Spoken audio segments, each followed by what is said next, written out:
Hey Heather, how was I difficult as a child and what have I done since to grow out of that?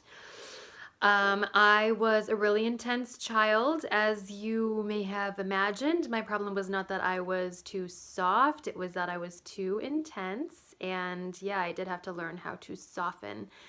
Um, I was kind of just like always needing to be right about everything and always needing the tribe to see me as at minimum competent, but ideally, yeah, like the best at everything. And so that applied not only to school, but also to my home life and specifically to being like the better daughter. And I needed to be better than my sister. I needed my parents to think of me as better than her in every way. So what's so funny and just kind of sad is that she didn't even realize when she's younger, she didn't really realize there was a competition going on and she didn't care. And to this day, I admire her for that. Like now I see that that is worth admiring. At the time I was like, why? She doesn't even get it. Like she's not even trying. Um, but now I see that, she doesn't have the same need to be the best or to please everybody that I had. So anyway, there are so many examples of this, and watching home videos is pretty humbling because I was just not I was not a good sister. I was just always competing with her, and just even like tattling or pushing her down or whatever, just to seem to appear better.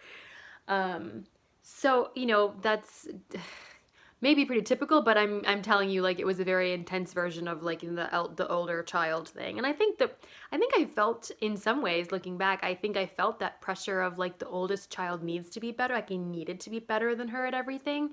So if I wasn't, like, something was wrong with me because I was older, so I had to be better. Labels and stuff like that were not helpful to me as a kid, and probably not even today. In that way, because then this all of a sudden this thing that you have to measure up to. Ironically, I was very into personal development as a young child. Like I had all the accessories, everything, and the Vince Lombardi stuff, and like I was very into that whole scene, Tony Robbins and all this stuff. So I very much translated it in this very immature way, which was to be the best. And so as I've grown older, have seen that personal development is not about being better than everybody else. Of course, it's about being the best version of yourself, which means working on your demons and working on the things that are hard for you and working on character development and just like looking at yourself and not looking around, making sure that everybody sees you as the best. Do I still struggle with that? Totally. But it would definitely take far more than 4 minutes for me to explain how I have grown in that way and how what I had to do in my life to grow out of that mostly, or it's always going to be there. But to not be that intense, need to be the best at all the things person that I was as a kid.